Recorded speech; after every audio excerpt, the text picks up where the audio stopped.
Hello, Susan. Welcome to the Happy Healthy Caregiver podcast. Hi, Elizabeth. How are you?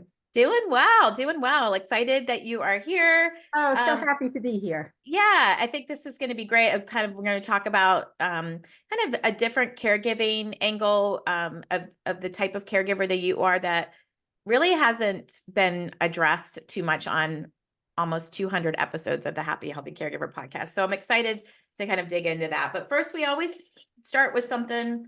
Mindset is everything, I believe. So I created this Happy Healthy Caregiver jar that people can create on their own from a PDF I offer to just kind of put some positivity, some empowerment into their day. So let's see what yours says for this episode. It says, I have been impressed with the urgency of doing.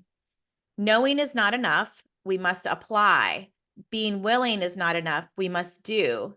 And that is actually a quote from the painter and creative person, Leonardo da Vinci.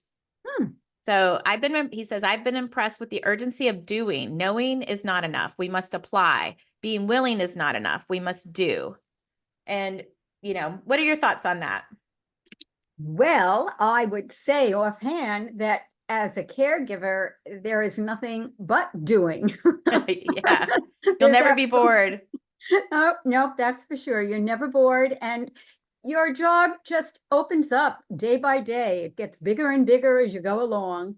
And the more you learn, the more you can do. And it's, Mm-hmm. it's like they always say, if you want a job done well, you find somebody who's a very busy person and they get it done well.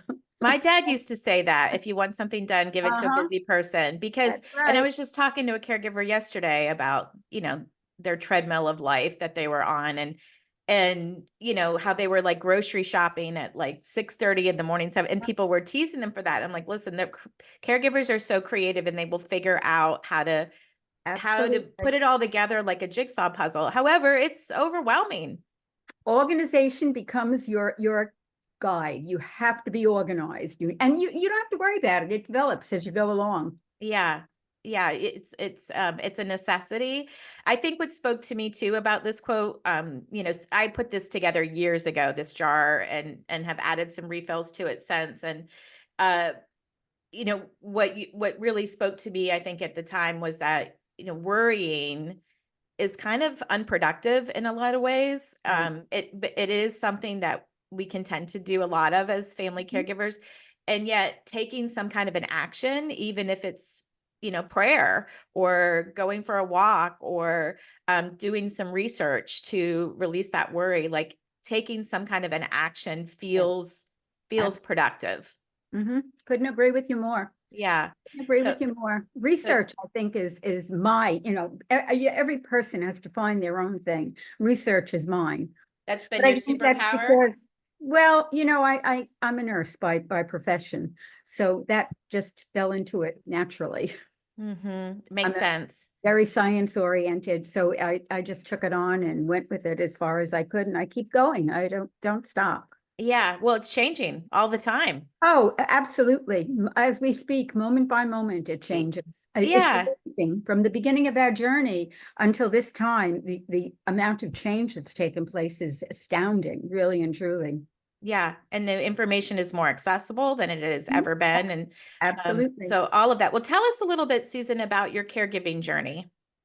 Okay, well, let's see. It started back in 2012. It probably started before that, but that's when the diagnosis came along. My husband was diagnosed at the same time. He had woken up one day and he had a little bit of shortness of breath. And Okay. he was sitting at the side of the bed and I felt the back of his neck and he had some dampness back there. And I said, yeah, it's time to get to the emergency room. Let's go, see what this is about. So we went to the emergency room and he was diagnosed with a severe tear of his mitral valve. And Mm, he's told that you can't even get up out of bed. Surgery has to be done immediately. And that, we would get through that. And they said, by the way, you also have CLL. And I'd been a nurse for many years, and I had no idea what CLL was. I did oncology, and I still didn't know what CLL was, but I did have my handy little iPad, and I quickly, went down and looked at it. And I said, oh, this isn't good. If we survive this, then, we're still not home free. If we survive the Mhm. heart surgery, we're still not home free. So, he What gave is CLL? If I can pause you for a second. chronic lymphocytic leukemia. It's a And mouthful. chronic lymphocytic leukemia is something that a lot of CLL people don't like to hear. They much prefer hearing the word, an acronym CLL. My husband will always say, I don't have cancer, I have CLL. And I find Mhm. that with a lot of people in our group, a lot of them just, it's chronic, it's something that you're going to live with, not necessarily something that you're going to die with. Okay. And And I is think that what cancer to them means, is like it's a death sentence? exactly, Okay. exactly. CLL to most of them mean, okay, I'm going to live with this thing. It's going to last for a while, but I can do that. And it's an easier, I guess for many people, it's just an easier thing to hear. Mm. So So did the CLL cause what was going on with his heart, or were they absolutely complete? not. Oh, they were No, unrelated. no. Okay. Many, many cases of CLL are diagnosed exactly by that. Something else happens and you go to the doctor for the first time and you're healthy up until that point. Many CLL people are healthy for a very long time. Mm. And when something else happens, they do blood work and then all of a sudden they find it out. And there you are, diagnosed. So with your background, you mentioned in the medical profession Mhm. um and learning about CLL, like what a, shock that was, but you diving into research, I imagine. Like what was that journey like for you going researching? Wow. I had to take some of my science books out to Oh, grasp. wow. And even as we go forward, more and more the science is becoming very, very complicated. At the time, they didn't have these microscopes that they use now. They can find so many more markers that ever existed before. But at Mm. the time, just doing what was available, what they actually could find was very complicated, and it took a while to absorb all of it. I would say it was a good maybe 3-4 months of really studying before I got a really good handle on where we were at. And unfortunately, my husband has a very complicated case of CLL. And what you should know is that CLL is a very homogeneous disease. What does that mean? It means that in each person, it manifests itself in a totally different way. There are no two people that can look at each other and say, well, if you have this, then I'm going to have that. It doesn't work that way. It really and truly doesn't. Mm. It's so dependent on your biology, your own personal biology. Um, even the luck of the drawer, I have to say, it's dependent on, but no two people, follow the same pathway. So this is one of the reasons why getting yourself a really good specialist is a very important thing.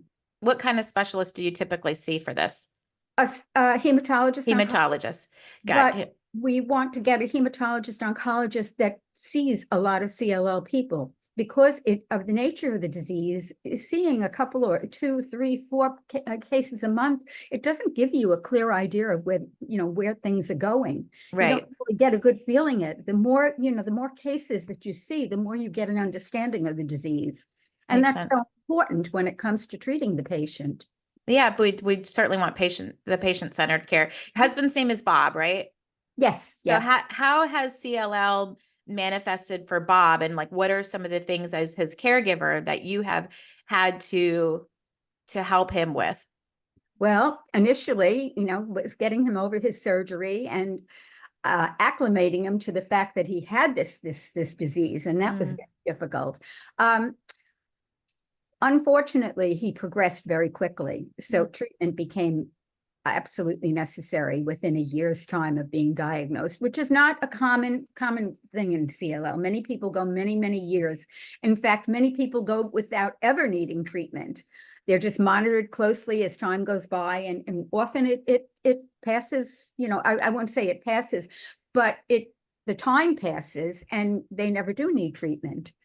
They just live out a normal lifestyle. You know, sometimes they'll go up and down with their blood work, you know, their neutrophils or their WBC count will go up or down, the lymphocytes also. So But a lot of monitoring of it's his basically levels and monitoring. And it's a okay. very hard thing for a lot of people, because when you hear the word cancer, you know, you want to get that out of you Mm-hmm. fast. And CLL, that's not the way it works. You go into a period of what they call watch and worry, watch and wait. Everybody has a different name for it, but that is exactly what it is. It's monitoring. And that is so very important, because you may feel well, but it doesn't necessarily mean that your blood is feeling well. Gotcha. So Okay. getting that blood work, whether it be every 6 months, every 3 months, whatever your doctor prescribes, is so very important. Yeah. Yeah. So you've been through with him through all of that. And is the treatment like that you had mentioned, is it like typical chemotherapy, radiology, or are there other things that people Well, are that was the thing that was very special with us.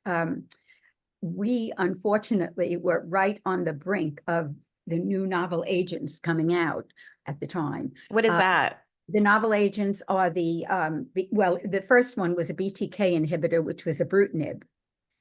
So we tried to wait as long as we could, because it had become known that FCR, that's heavy duty chemo. FCR was the gold standard at the time that Okay. Bob was diagnosed, but it is very heavy duty chemo, and like all heavy duty chemos, it kills good cells and it kills bad cells, and then you hope that your good cells replenish themselves enough so that your bad cells will die off. But that wasn't the case with Bob. Mm. Later on, we found out that he had markers that in today's world would indicate that wasn't a good treatment for him, but we didn't have a choice. That was the only treatment that was available. So he Mm-hmm. did get his FCR, and he did okay for just about a year. After Okay. going through all that, it lasted about a year. And then he developed autoimmune hemolytic anemia, along with pure red cell aplasia, which is what that means is the autoimmune hemolytic anemia produces blood cells that just aren't good enough to sustain you. It is basically an anemia. Mm. And the pure red cell aplasia means that it kills off new blood cells that are being made. So it was like a double whammy. It came at him from both ends. So he became transfusion dependent for Oh, a couple of months before it was able. His doctor was able to clear that up, and then he went on ibrutinib, and that lasted for what is that? Ibrutinib is a BTK inhibitor. It's the first of the novel agents that came out. So when you Um, say novel, is it still like an intravenous medicine or is no, this a no, no. medication? It's oral. It's Oral oral. medication. So Okay. a pill a day. A pill a day. Well, pill a day therapy. By that time, they found out that these novel agents, if you will, again, oral medications, were working for much better than FCR, and were doing less harm than FCR did. Yeah. So, And less invasive in your life. Like you don't have to sit for, oh, for sure, for sure. yeah. Sitting in those infusion rooms for hours and hours and hours was awful, absolutely awful. Mm. But the pill a day did away with that. That lasted for about 2 or 3 years. And then he's had so many multiple things. He's had a transformation. He had Richter's transformation. He got through that. Most recently, he's developed MDS, which is myelodysplastic syndrome. Yeah, myelodysplastic syndrome. What is And that? I'm that's like, another form of cancer to go oh, along with the wonderful CLL that CLL. he had. Yeah. And looking back, we found out that it was the very original treatment of FCR that was the causation of this. Oh boy. So something new thinking is going to help is actually making Exactly. things. Well, Exactly. like Susan, thank goodness you have this medical background in this. Like, what are people doing that do I not ask have? that question all the time, Elizabeth. What do people that don't have this knowledge? What about the people that have language difficulties? I mean, it's crazy when I think of how difficult it must be for them to navigate this road. It's a very difficult road to navigate. Yeah. And, I felt I don't have a medical background. I'm, studied journalism That's and a good did one. IT professionally for years. But I felt like I was getting my master's in caregiving and like learning all of the different things. And it was, in addition to adapting to this new role and this change in your life, and really the caregiver getting a diagnosis as being a caregiver, because when Bob got his diagnosis, you kind of got your diagnosis too, Sure did. Susan, as like, Yeah, hey, yeah. he's going to have this chronic thing. And oh, by the way, it's going But to I progress. And tell you, the one good thing about that is it comes on gradually, Elizabeth. that's good. It doesn't hit you like a bomb. You grow into it, and the more you do, the more you find you can do. And before you know it, you start out and well, I have to do this, and this is one job, and then another job is thrown on, and before you know it, you get pretty good at it. Yeah, you sound definitely like you're an organized person, and not reluctant to kind of take on the role that's been kind of in your DNA your whole life of being a nurturer and caring for people. But how was this for you emotionally? And like, did you go through any type of caregiver Oh, burnout? yeah. Oh, What did that what did first that look of like? all, the fear, there's a tremendous amount of fear that goes along with it. Initially, you're frightened, the patient's life isn't just changing, but your life is changing. And, Mhm. it's very different depending on the age of the patient as well. Young women whose husbands are diagnosed, or men whose wives are diagnosed, it's a very different thing because they look at they're raising their kids, and that becomes the most important thing. And then it becomes financial. Are you going to be able to work through this? What am I going to be, a widow somewhere, down in the future, or a widower? These are, really hard questions. But as you get older, and so many of the CLL people are diagnosed now. I think 70 is the average age for the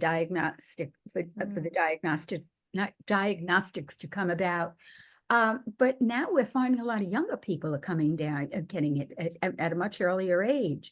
So it's a very different role depending on what Yeah. stage of life you're at. For me, I had a plan for my retirement. I had a plan. We were going to go all over the world. Now we go to Presbyterian. So yeah, life changed a lot. And Yeah. Were you able to keep working, or like what was the rest of oh, the family situation look fortunately, like? no, fortunately, I had retired at that point Okay. in time. I had already retired. I retired very young. Okay. And So Bob was retired when, Bob retired at 55. So wow. I said, I'm not leaving you home alone. I'm retiring too. Well, in some ways, how interesting that you both retired young. And did Yeah. you have any years to kind of enjoy retirement before the diagnosis? Yeah, there were a few years. There were a few years. Not too many, but a few. Yeah. Okay. But we still do. We still enjoy our life. I can't honestly say that we don't enjoy our lives. We still do. It's limited in many respects, but it's you grow into it. You just sort of grow into it, and it's okay. It's good. It's yeah, different doesn't necessarily mean bad. What are some of the things that bring you joy, Susan, and you and Bob together joy? Oh, my grandchildren for sure. We have 12 grandchildren. Yeah, so Wow. yeah, yeah, yeah. So, they bring me joy, on times when, the happy caregiver is maybe a somewhat of a misnomer, because caregiving isn't always happy. I mean, No. caregiving sometimes is very sad. It's exhausting. It's life-changing. You deal with the patient's depression a whole lot. Hmm. Anybody that lives with this kind of a disease for a long time, and especially since COVID hit us, and COVID became such a limiting factor in Mm. our lives, it limits what they're able to do. And it's very difficult, for the patient. The And for patient you, like that, it's hard to live with a person who's Yep. struggling with mental health. You Yeah. better believe it. You better believe it, and there's a tremendous amount of depression. And you have to deal with your own feelings of loss, by your life having changed, but Hmm. then you have to reach out to them and understand what they're going through, because they're not only have lost, but they're the cause of your having lost, which when you love somebody, that, that's a very heavy burden to Yeah. carry. For the patient, I'm saying, that you have to have your life changed as well as theirs, so it requires a lot of understanding, a lot of talk, a lot of honesty, and just you really have to learn how to share things, and share your feelings. And sometimes the patient can't do that too easily. You have to pull it out a little bit, and Yeah. it's Yeah. hard. So you It- become a caregiver, you become a therapist, you become a secretary, you become a negotiator when you negotiate bills.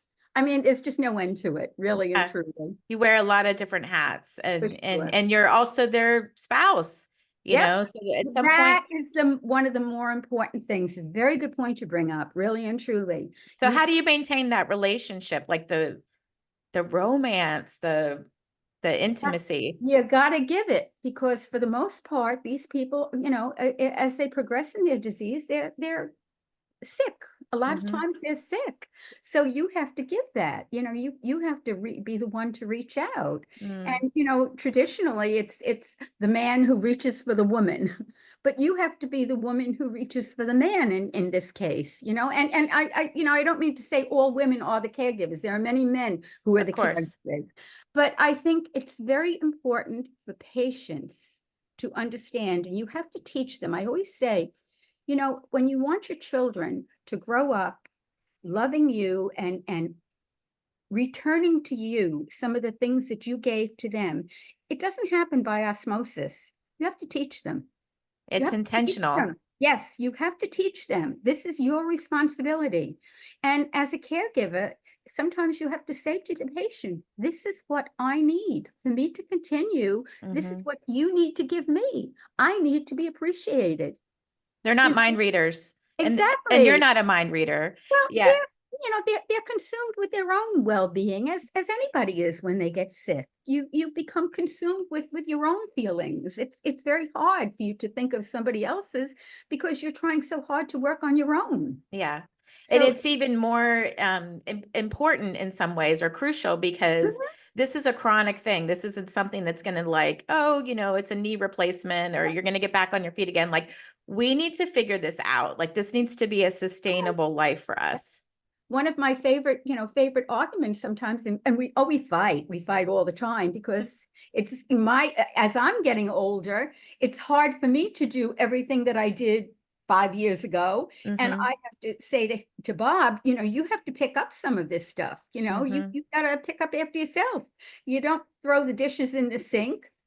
You throw the Yeah. dishes in the sink and wash them, and then you dry them and you put them Well, yeah, away. keep doing the things you can keep doing, and Exactly, meet, exactly. meet you Because in the middle. I used to say that Mhm. even to my mom, like, you're gonna meet me Exactly, halfway. Like, exactly. there's so many things you're doing. And No, I know you mentioned, like, one of the care tips is that you've learned how important your care team is, that oh yeah, and surrounds Bob, frankly. yes, Like, but yes. what is, how do you start these good relationships where people continue to show up, particularly in a chronic situation where it's not a short-term thing. Like, you need help for forever, frankly. You don't, you don't, you don't. You You don't find want.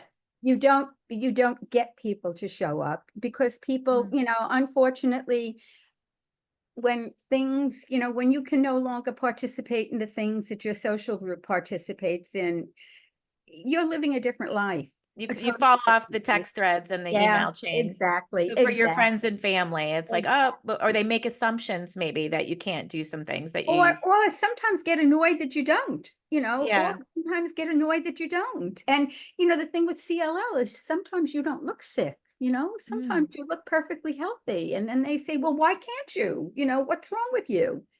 And then you have to understand, I can't go on cruises. I can't go on cruises, because if Bob gets sick on a cruise, what am I going to do? Because Y- sometimes if you get an infection and you're on a ship, unless you have access to good health care and somebody that's going to give you antibiotics, Mm. what are you going to do? So, I limit things like that. I do things if we travel, I don't want to be on a plane more than 3 hours, because I justify in my head in 3 hours I can get back to Manhattan and I can get back to our doctor. He can make that trip. He can handle Right. that trip. I won't never let it get to the point where he can't and be someplace else. So you These have are some boundaries about the things that you're exactly, willing to. exactly. So and what another, like, a grief or a loss to have the people that, you have known as your close circle of people to kind of, you know, vacate your life in some ways. Like, how have you coped with that? Now, first of all, you don't have a whole lot of time. So that's number one. Your time is taken up with running back and forth to doctors, with all kinds of things. With me now, I'm managing home care because Bob gets shots and infusions, and he gets, oh my God, he gets all kinds of things. Yeah. So, It's like you a know, job. You have a job, oh, it's a big full-time job. job. Yeah. Sometimes I wake up in the morning with a list of telephone calls that I have to make, and nobody does what they're supposed to when they're supposed to do it. You've got to be on Nobody. top Yeah. of it all the time. So what you do is you make different friends. You make new friends. And Hmm. that's one of the things that I've done with the CLL Society. I facilitate a group with them. And I now have, oh, well, we have over 50 members, maybe closer to 60 members. Um, Wow. they don't all come to the meetings, but they Are they call. in person or virtual meetings? We started in person and it was wonderful, but then COVID came along, and that kind of put a Yeah. glitch into it, because obviously CLL people are, more apt to have a bad case of COVID, and And it's are high risk for ab- immunity things in general. So ab- in that case, can CLL Society, could anybody in the US join your? oh yeah, Yeah. sure, Okay. anytime. When we were doing it locally, it remained a local group because you came to local meetings. But now that it's on the internet, I have a member from France that wants to join. Wow. So international. I have one from Germany.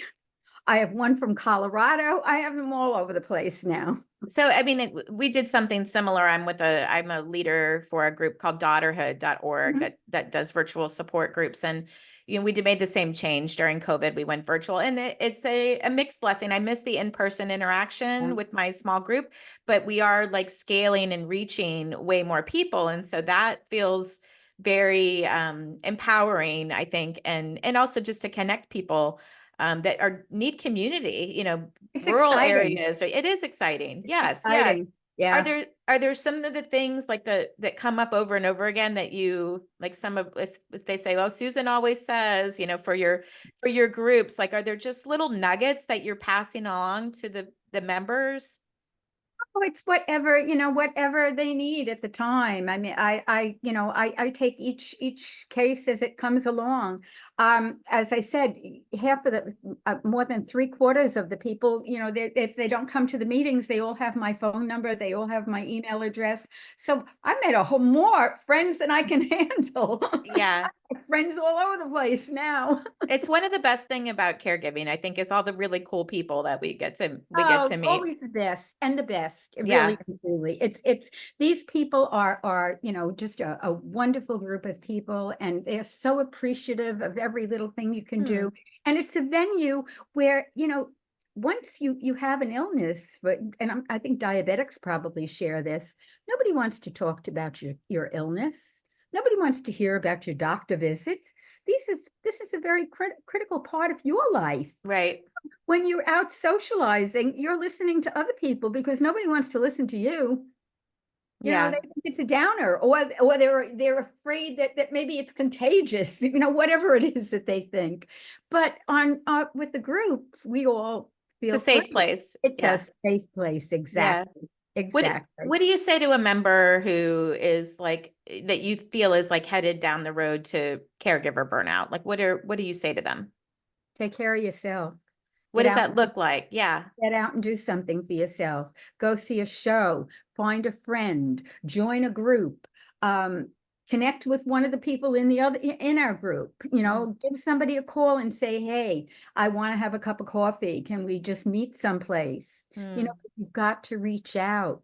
That's the key. You can't sit there, with your depression and your loneliness. You've got to be the person It who reaches festers. out. If you just ignore it, Yep. it gets Yep. worse and worse. So what do you do for, you're in this for the long haul, Susan. Like, what do you Oh, for do? sure. What do you do for just for you? Just for me, Yeah. well, I spend a lot. I'm very fortunate that I have a very close family, and I Okay. spend my joy is my family, really and truly, my grandchildren. We went to a fair the other day. Ah, My daughter lives, she lives in Manhattan, and she'll come out. She comes out every weekend, and we plan an outing, on that, and we go and we do something, and it's fun. We go maybe to a wine bar. We do all kinds of things. yeah. And Yeah. that's the biggest thing. Um, then a lot of times I meet for the people in the group. We'll meet for coffee or something like that. If somebody has a problem, they'll call me up and they'll ask what should be done. I do a lot of internet stuff. I'm always talking to somebody on the internet. Yeah. My life is very full. It really and truly is, and I keep it that way. And sometimes Bob says to me, "Where are you going? What are you doing?" I'm not going crazy. That's what I'm doing. Yeah, yeah. Well, and I don't, one of my favorite phrases with my husband is like, it's on the calendar. Like I put it on the calendar. That's a good. I'm gonna get one of those. I'd like to. Yeah, Yes, yeah, it's on the, I would remember that. yeah. And I feel like you come back to Bob and you've got something interesting to Yeah, share. And it's like, yeah, exactly. gives you other things to talk about. Was there a time where you felt guilty for doing these things? Yeah, sure, sure. Yeah. There was a time when if we were going out to to a lunch, when Bob doesn't do restaurants, he tries to we try to avoid restaurants. But my daughter, For the germs or just doesn't like him in general? yeah, no, it's the exposure. It's the Okay. exposure. He's got, his immunoglobulins are down in the cellar. They're really bad. Okay. So he has to be somewhat careful. Um, there was a time when everything would be, I'm going shopping. My I used to tell him, I'm going to Target, Bob. Yeah. Retail I'll therapy. be back. I'll be back in an hour or two. I did that for a while, but then I said, this is silly. Why am I doing that? And I tell him honestly, what I do is I bring something home for him. If Mm. I go out to lunch with my daughter, I bring a meal home with him. So he's very excited to get the meal. He's very happy. As long as you Yep. Bob, that's all he asks for. Food is definitely a Uh-huh. love Yep. language for Yep. sure. I Yep. know it was a Yep. Yep. big part Yep. of my parents when they were sick is making that part of their life very interesting for them. Even just going to the grocery store and buying different products and bringing them home Yep. yeah, and even at a distance, like I used to send my mom one of those like memberships where it would be like healthy snacks and we would Oh, do unboxing. that kind of thing is the best thing that you could do. That kind Yeah, of thing is the very best thing that can do, because you're getting something, be it once a month or whenever it is. It's a great thing to do, really. yeah. But Uh, yeah, the membership things were a great gift idea, I think, in general. I love that you've I love that you figured out how to do this with intention. You've said that you have a very full life, but it didn't happen just by you waiting oh for things to no, happen no, to no, you. no, absolutely not. You have to be the one to reach out. And sometimes, sometimes it's what you can do for others. Sometimes it isn't just, that you have that little bit of time. Offer it up to somebody, and you'll be surprised. Once that happens, you get it back tenfold. I can So tell you true. that what I get back from my group is so much more than what I give, really and truly. I mean, anytime I'm down in the dumps, I have a million, phone calls that I can make to people, and it's wonderful. It really is. Right. And that comes from giving. You've got to give to get, and that's what life is about. Mhm. So true. Well said. Well said. Well, are you ready, Susan, for the lightning round? Sure. Okay, so Let's go. this is a journal that I wrote because journaling really helped me process Oh yeah. a Yeah. caregiving life. And I wanted other people to kind of try this on to see if it helped them feel more energized or gave them peace of mind and so forth. So I made some bookmarks here. No wrong answers. Let's see here. Well, you kind of covered that. What are some ideas you have to slow down and enjoy life more? Let's see. Computer, I guess. I sit with my computer. I shop. Yeah. Online I shop. shopping. Yeah. I do a lot of online shopping. Sometimes I just read on the computer. Mm, Sometimes I read my books on the computer. Yeah, I think the computer. I'm not a big television person. I leave yeah. the television on for company, not for Yeah. interest. But the computer keeps me. That's what I do to relax and just sit down. Nice. Nice. What's a life lesson that you believe needs to be taught in school? Oh dear, so many. So many aren't taught. I mean, what life lesson is taught in school these days? I know. I think just what's missing most in schools these days is kids who just can't just go out and have their friends. Everything is so structured in their lives with sports and everything is structured. These kids don't have a chance to just go out with their friends and just be, do whatever they want to. Play Yeah. in the street, you don't need to have pay for a fortune for sports. You can go out with a stick bat and hit a ball. This is what we did as a kid.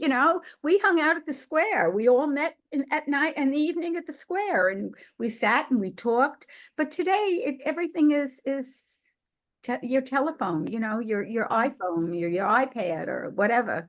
It's interesting. Like I think there is some like peace and all of that and having more white space in your life and maybe I'm kind of putting words in, but to say, kids are really scheduled and they don't have a lot of white space in their No, life, which they then don't. They maybe don't. diminishes their creativity and I think Yeah. sometimes it's okay to be bored and kind of figure out. I think balance is a very important thing. I think you Mhm. need, I think there are pluses in the activities that are scheduled. There are pluses, but you also have to allow for downtime. You got to allow kids for downtime. Mhm. And they'll grow up appreciating that. They'll learn to make their way, they'll Yeah. learn to entertain themselves. They don't have to be entertained all the time. Right. Yeah. I crave the white space now as an adult. I don't know about you, but like Yeah, just to have a little slower morning or yeah, yeah, things like yeah. that. It's okay. It's okay to sit with a blanket and just do nothing and maybe just watch outside, go outside and watch the sun or watch the leaves fall or anything like that. It's Yeah. okay. Yeah, exactly. What's a favorite daily ritual for you? Like, is there something you just kind of look forward to every day that's part of your routine? Hmm. Every day is different. Yeah, yeah. I really don't have any real ritual. I think every day is different. It's all what's on my calendar that determines what I'm going to do. Checking my calendar, that's my ritual. That's your ritual. Where am I supposed to be? When am I supposed to be there? Exactly, Yeah. exactly. Yeah. And then Mhm. you schedule time for yourself too. Like Oh that's yeah, yeah, yeah. sometimes it's like, okay, that's the day. That's the day that I Yeah. get to Yeah, even do if that. it's just a matter of doing my hair or getting my hair done or whatever, playing with my nails or whatever it is that I do. Mhm. That those are the things that I schedule for myself. Yeah. And time with my grandchildren I schedule with myself too. That's important. Yeah, they're going to treasure that for forever. Is Oh, there sure. anything else, Susan, that you wish that we talk about any parting words of wisdom for family caregivers? I think the most important thing for caregivers is patience. Patience with yourself, patience with your loved one, and just understand that, I'm a religion person. I'm a believer, and I believe every good thing I do in life, somewhere in the hereafter, there's a place for me. Yeah, you've got a good And spot, a good corner. I'm going to make sure I've prepaid my rent. Yeah, you're making deposits. Yeah, yeah. I mean, it's an attitude. It's a mindset that you've adopted that informs how you live your day. And so I really respect that you have that. Uh-uh. And I've got some, how do people stay in touch with you? I've got the cllsociety.org Mhm. and the CLL Society. We can link on LinkedIn and on Facebook. We'll put Right, the that's links to all fine. that in the show Yep, notes. yep. And Amazing. they can reach me through that at any time. I love it. I love it. Well, thank you so much for being vulnerable with me and sharing your story and sharing how you're living a life with intention. I find that that is hopefully going to really give a lot of hope to other caregivers who just maybe are dealing with a new diagnosis with I hope so. CLL or something else that they're grappling with, and kind of put them on a course to say, okay, this is okay. I'm gonna figure this out. I'll leave you with this parting thought. To all of those who are afflicted with CLL or any other chronic disease, remember to hug your caregiver. Remember Mm, to tell your caregiver how much you appreciate them and how much you love them, because you'll get so much more back. nice, nice. Well said. Thank you so much, Susan, for coming on the show. Thank you, Elizabeth. You've been wonderful.